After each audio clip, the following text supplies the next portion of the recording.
En esta última parte de la clase veremos cómo se realiza la provisión de agua caliente a una vivienda y analizaremos también las características de las cañerías utilizadas para la provisión de agua. Existen distintos sistemas para proveer de agua caliente para uso sanitario a una vivienda, algunos de los cuales utilizan distintos tipos de energía. Entre los sistemas de uso más frecuentes podemos mencionar los sistemas de calentamiento instantáneo, los de calentamiento lento y de calentamiento mediante el uso de la energía solar. Los dos primeros sistemas los veremos a continuación. El último lo veremos en otra clase. En el sistema de calentamiento instantáneo, el agua se calienta cuando es consumida. El tipo más común dentro de este sistema son los calefones. En este gráfico vemos un esquema de un calefón a gas. El agua fría ingresa por la parte inferior del artefacto y al abrirse algún grifo de agua caliente empieza a circular el agua, que va a provocar que una válvula active automáticamente el paso del gas al quemador, que se va a encender y por la acción de la llama piloto. A medida que vaya circulando el agua a través del serpentín, se va a ir calentando y caliente va a salir por el lado izquierdo del artefacto. El uso del calefón tiene ciertas ventajas. Por un lado, calienta el agua de inmediato y va a calentar el agua que nosotros vamos a consumir. Brinda en forma ininterrumpida el agua caliente, o sea, mientras tengamos la energía y mientras tengamos agua, nunca se va a cortar el uso del agua, la provisión, el aprovisionamiento del agua caliente. También, por otro lado, solo consume energía cuando se usa el agua caliente.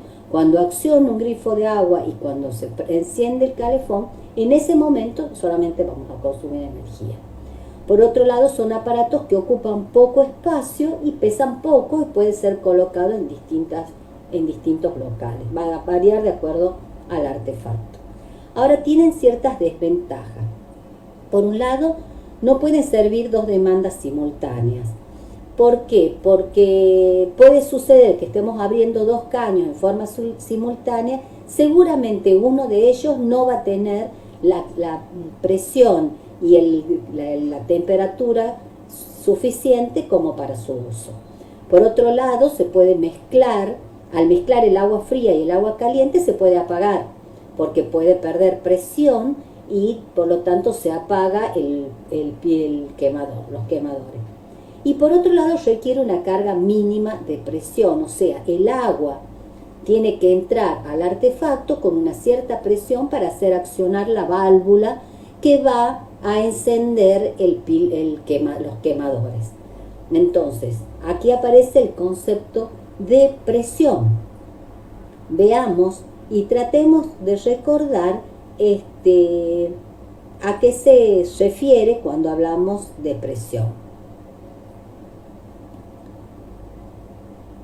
Como dijimos en las clases anteriores, la presión del agua en un punto de la instalación va a estar dada por el peso de la columna de agua que baja desde el tanque hasta ese punto.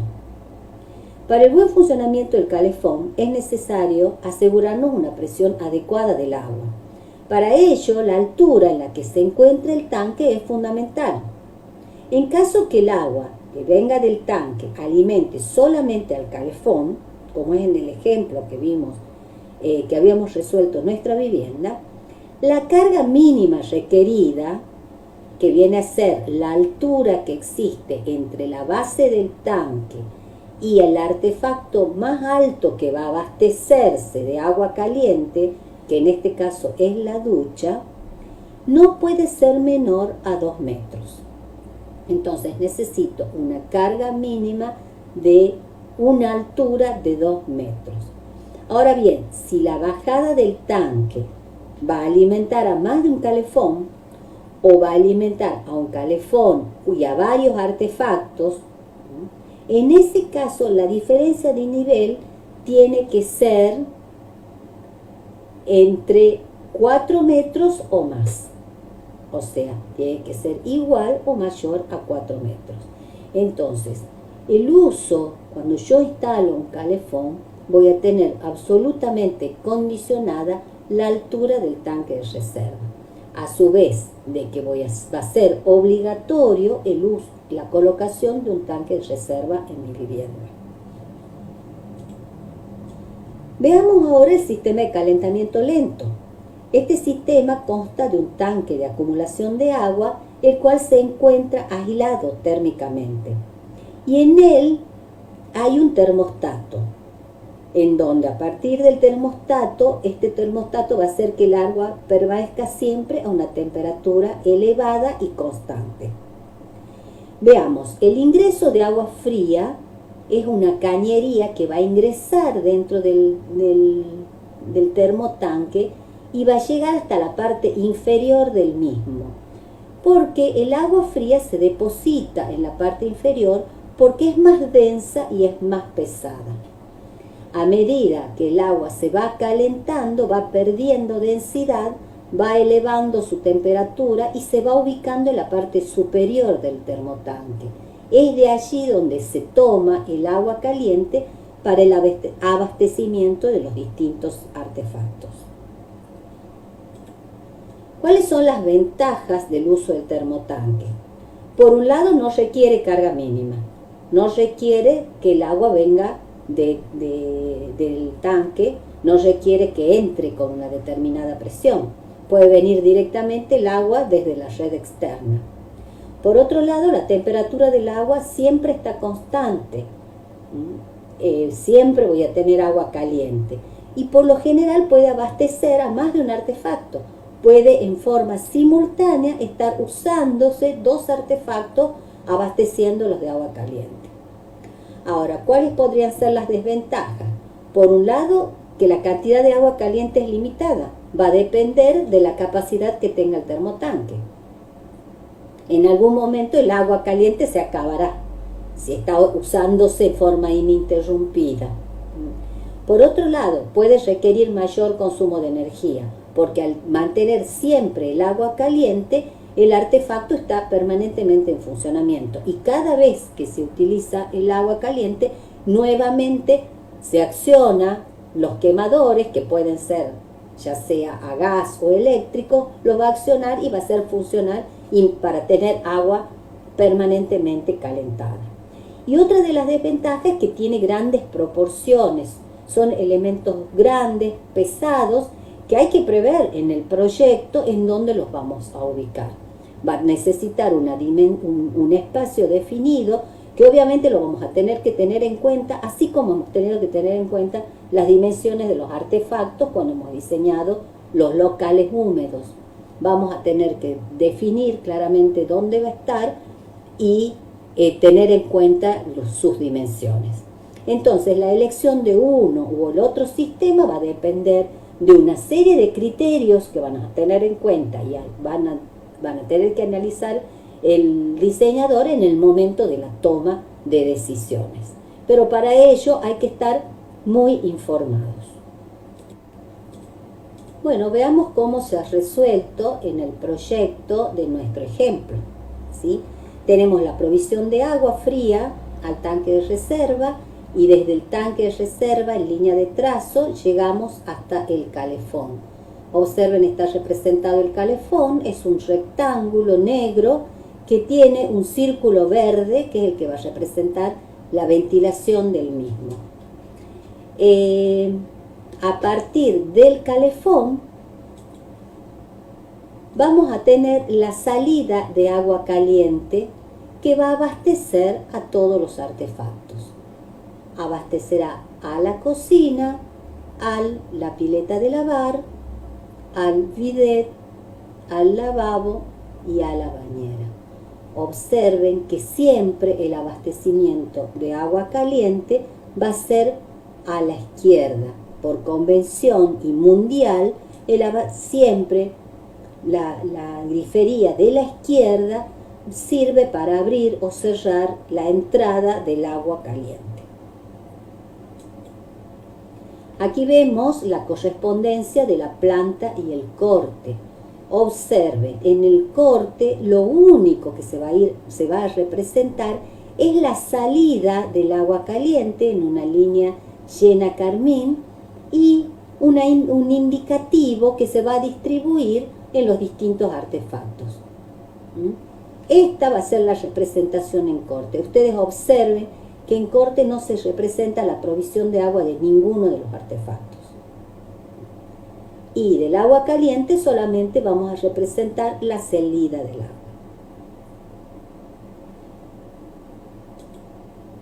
Acá tenemos la imagen con una mayor detalle al estar ampliada la salida del agua caliente desde el calefón y el aprovisionamiento al bidet, lavabo, bañera, pileta de cocina, pileta de lavar, siempre por izquierda. Observen bien cómo se representan las canillas surtidoras y cómo se representa la de la ducha. Acá tendría que ser dos líneas, me ha faltado una, que de alguna manera están representando las llaves que van a abrir la parte superior o inferior de la ducha.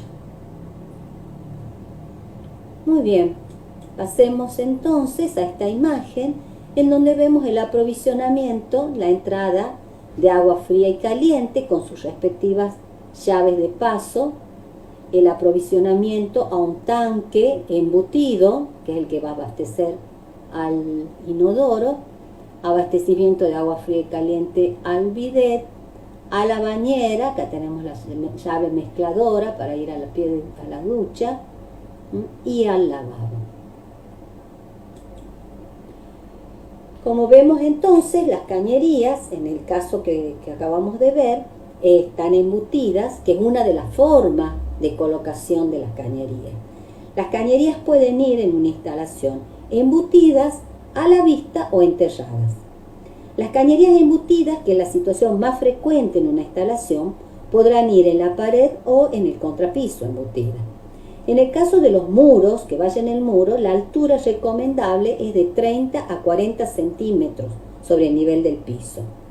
Para colocar en las cañerías se debe realizar una canaleta que en la pared.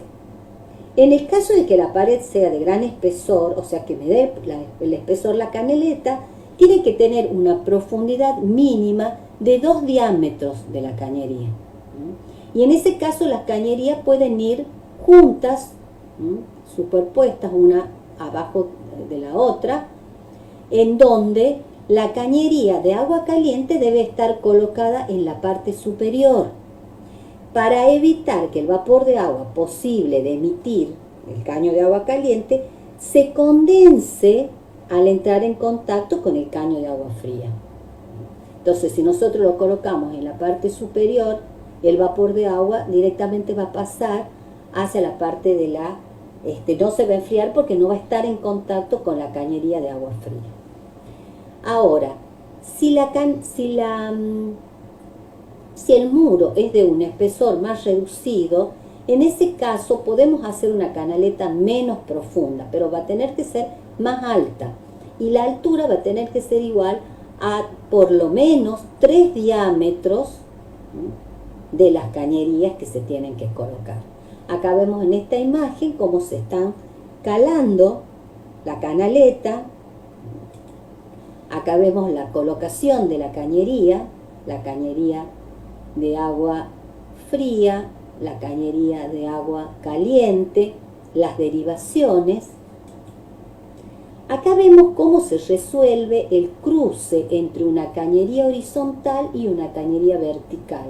Lo que se hace es colocar una pieza que se llama curva de sobrepaso o de sobrepasaje. Esta se recomienda que se coloque en el tramo de la cañería horizontal y se debe colocar por detrás del caño vertical.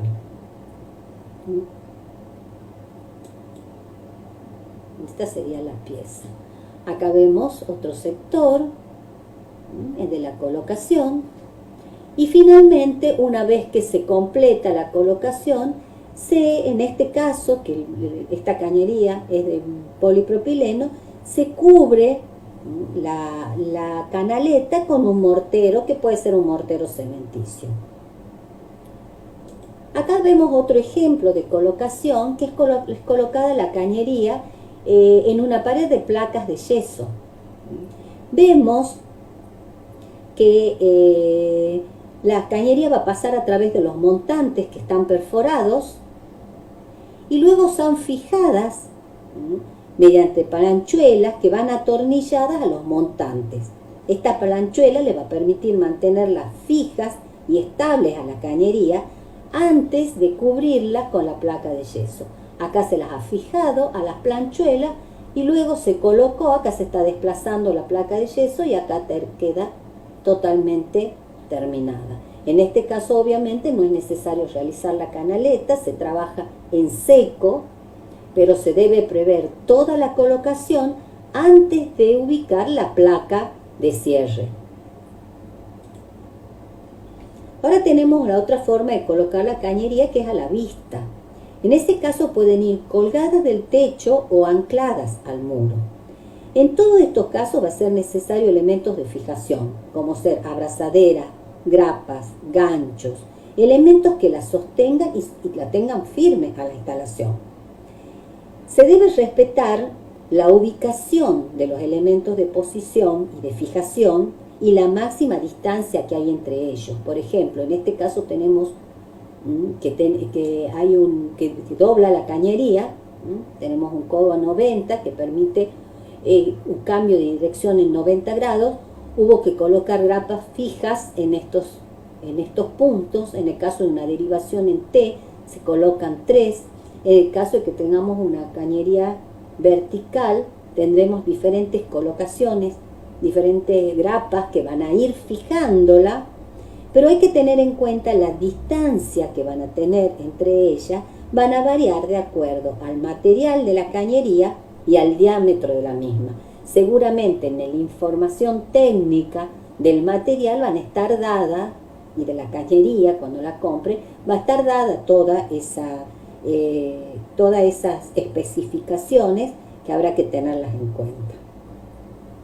Cuando la cañería va en terreno natural y van enterradas, estas tienen que estar protegidas de la corrosión, del ataque de las sales que hay presentes en el terreno, de las acciones mecánicas accidentales, por ejemplo, un golpe de pala o de pico, alguien que quiere plantar una planta y lo rompe, del aplastamiento en el caso de estar, por ejemplo, debajo de una zona de circulación de elementos pesados.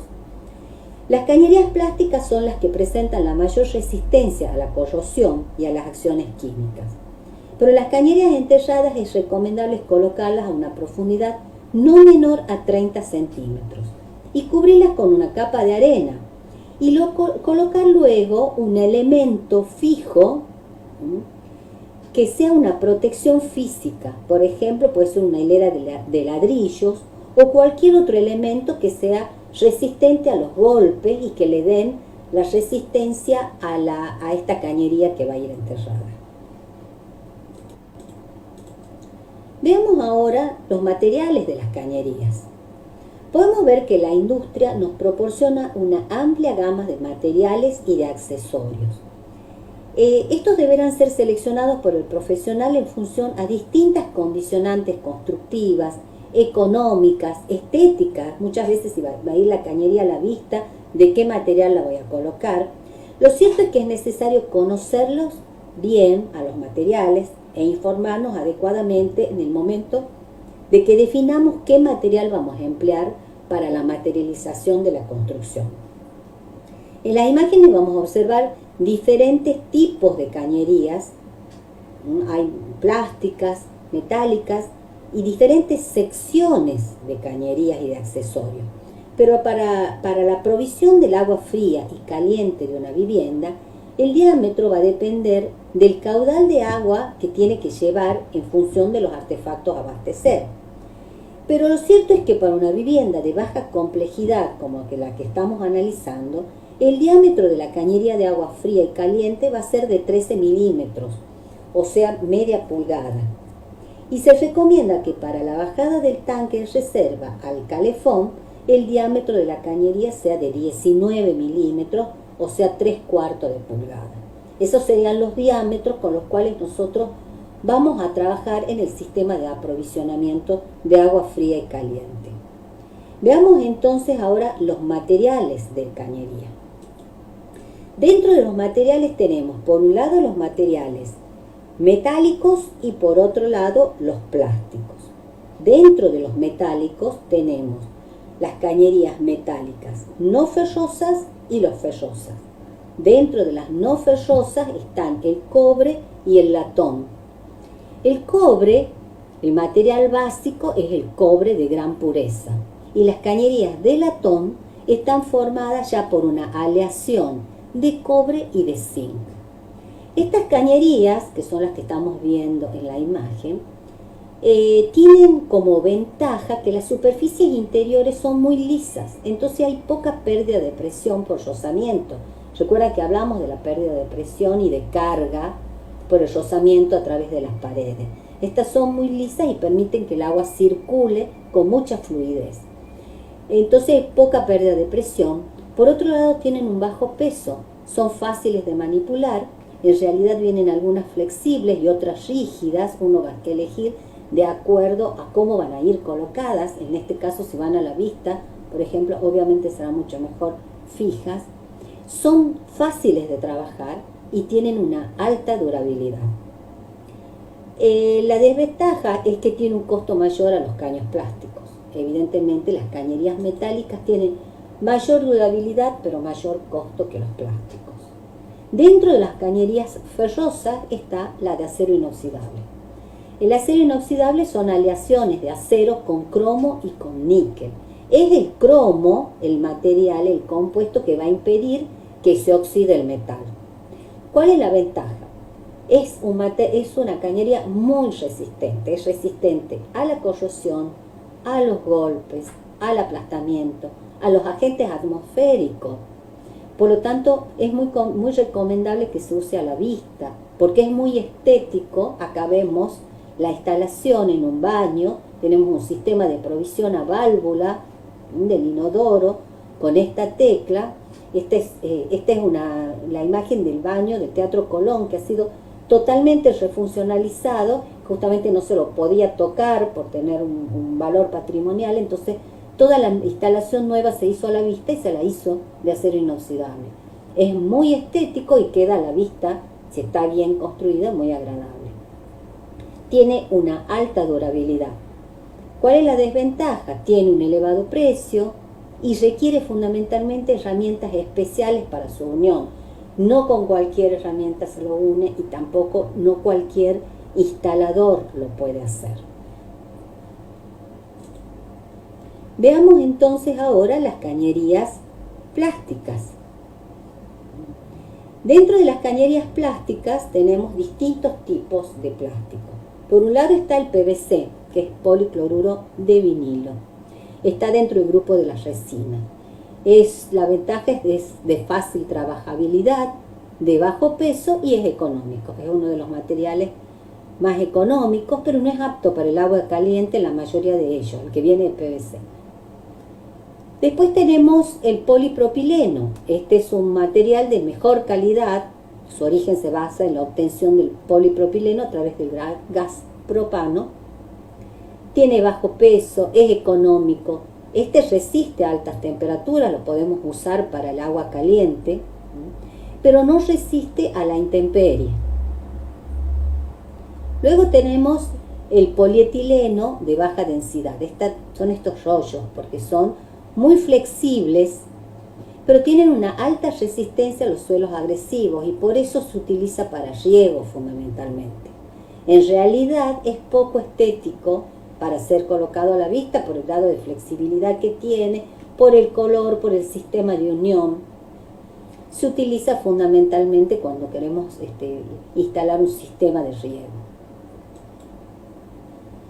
Después está el polietileno reticulado, Es similar al anterior, tiene un proceso que le permite soportar altas temperaturas, es muy maleable, pero también es poco estético para ser colocada a la vista. Por lo general se utiliza en las instalaciones de calefacción, para los pisos radiantes, para las losas radiantes, pero no justamente en la provisión de agua fría.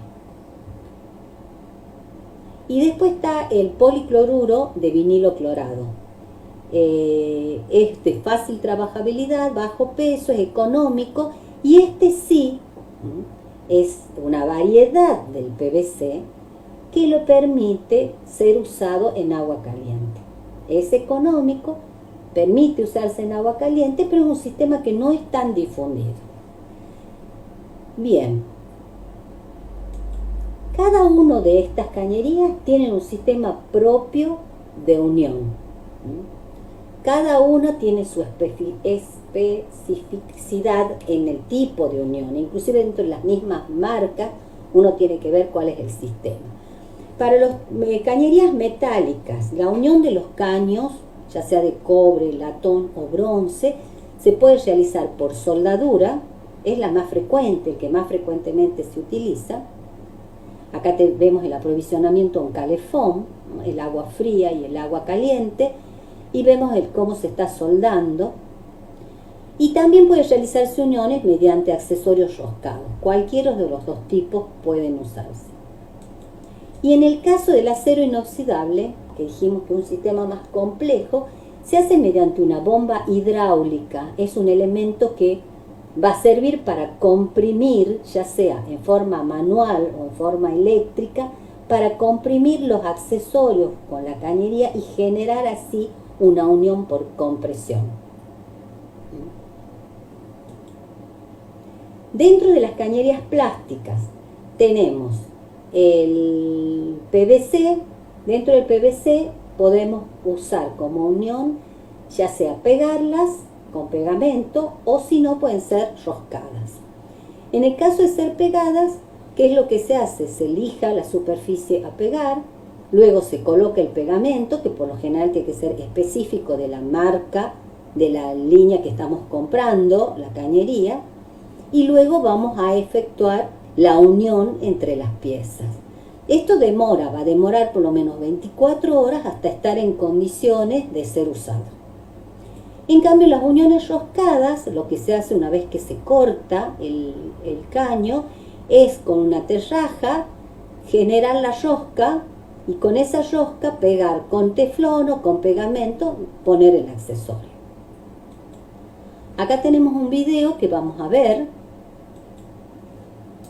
cómo se produce y cómo hacer el roscado y la unión a rosca.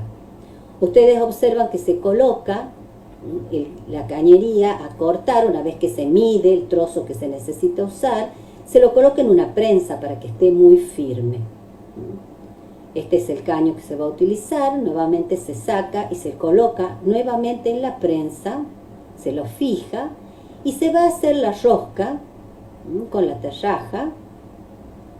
Observen cómo se lo va produciendo al roscado, que es el que va a permitir después unirlo con las piezas o con los accesorios que servirán de unión. Acá observamos cómo rápidamente y de forma muy sencilla se ha formado la rosca, lo puede observar, al cual se le hay que colocarle el adhesivo. Observamos la colocación del adhesivo,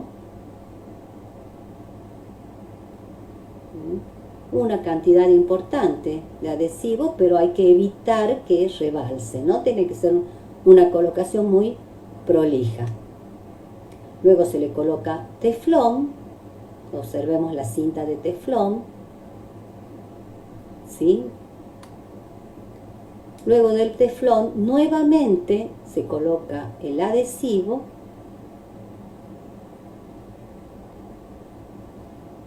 y finalmente se lo une al accesorio por medio de la rosca, a la cual hay que ajustarlo y ya estaría en condiciones de estar unido para luego colocarlo en la canaleta correspondiente para el embutido.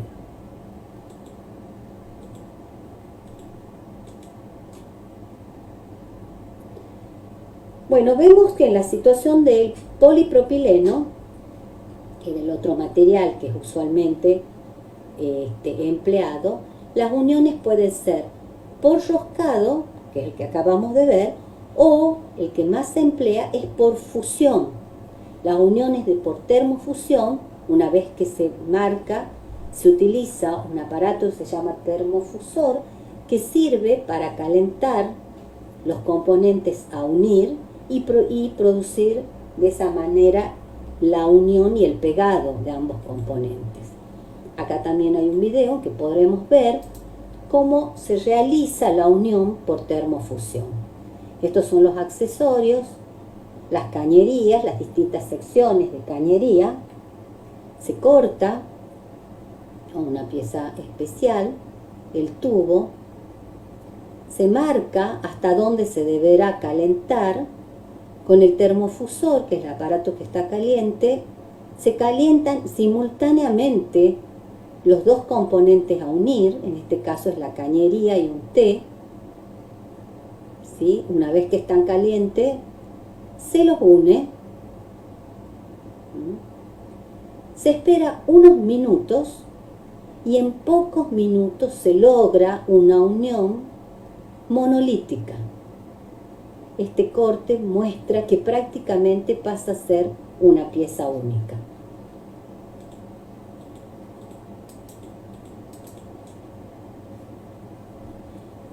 Bueno, finalmente tenemos los otros materiales. El polietileno de baja densidad, la unión se realiza por un sistema de enchufe a espiga. Estos serían los enchufes con las espigas en caliente. El polietileno reticulado tiene un sistema de arandela metálica que se ajusta sobre el caño. Ustedes observen, este es el accesorio, se une por medio de una arandela metálica. Y finalmente el CPVC, la unión es por pegado y ya vimos la forma en que se pega. Bueno, conocido entonces los materiales y los diámetros, vemos cómo quedaría nuestro plano. Tenemos la provisión de agua fría, caño de polipropileno de 13 milímetros, ¿sí? La entrada del agua fría. Luego tenemos la especificación en el tanque de reserva de 850 litros, sube un caño de polipropileno de 13, baja un caño de polipropileno de 0019, o sea 19 milímetros, sería 3/4 pulgada, 3/4 de pulgada, y luego tenemos las especificaciones de las llaves, 2 llaves de paso, la que está en la provisión del agua y la que está en la bajada del agua, una válvula de limpieza y el caño de ventilación con sus dimensiones. Acá también tenemos que se representa y se indica en el corte el material y el diámetro de la cañería. Finalmente quería mostrarle en tridimensión, a escala, en un modelo a escala, cómo sería el sistema de la instalación de la cañería. Ya lo vimos en planta, en corte, lo veamos en forma tridimensional. Tenemos esta planta donde están los locales sanitarios que se van a abastecer, el baño, el lavadero y la cocina. Esta imagen nos muestra en perspectiva la entrada de agua. Acá el agua va a bajar, la cañería va a ir enterrada y luego va a entrar en la vivienda a abastecer la cocina, el lavadero y el baño y el tanque de reserva. Sacamos las paredes, lo vemos en mayor detalle. Les recuerdo que esto es a escala. Ahora vamos a ver en detalle este sector. Tenemos la entrada, llegó el agua, el aprovisionamiento a los artefactos del baño,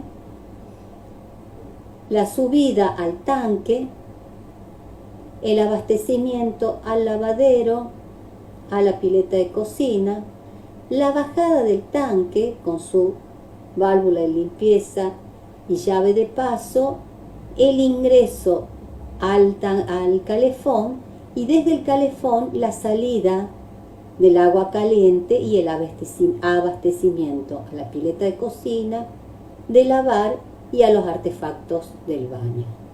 Veamos un detalle de este sector, para ver cómo están los distintos accesorios. Acá vemos la curva del sobrepaso, vemos el T, vemos los codos, los distintos accesorios que son los que van a ir permitiendo los cambios de dirección, los cruces de cañería para materializar la instalación. Acá vemos también, este sería el sector del abastecimiento al lavabo, al inodoro, bidet y ducha. Finalmente, la situación real, tenemos acá las paredes ya caladas, ubicadas los caños, la provisión de agua fría y caliente, a la ducha, al bidet. En este caso tenemos el abastecimiento de agua a un inodoro que se va a abastecer con el sistema de válvula. Entonces tenemos un mayor diámetro de cañería y un caño que viene directamente a este sector, que es donde va a estar ubicado el inodoro. Acá tenemos instalada la llave de paso y el abastecimiento del agua de la pileta de cocina. Obviamente, en viviendas con mayores dimensiones, los sistemas son más complejos, como los que estamos viendo en estas imágenes. La cañería en este caso va embutida en el piso.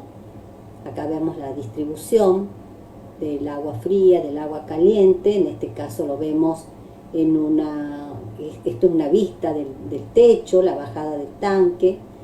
En fin, el nivel de complejidad obviamente va a variar de acuerdo a los artefactos y a los locales a surtir, pero las nociones básicas y los conceptos básicos nos van a servir para poder resolver en forma adecuada y exitosa un diseño de provisión de agua.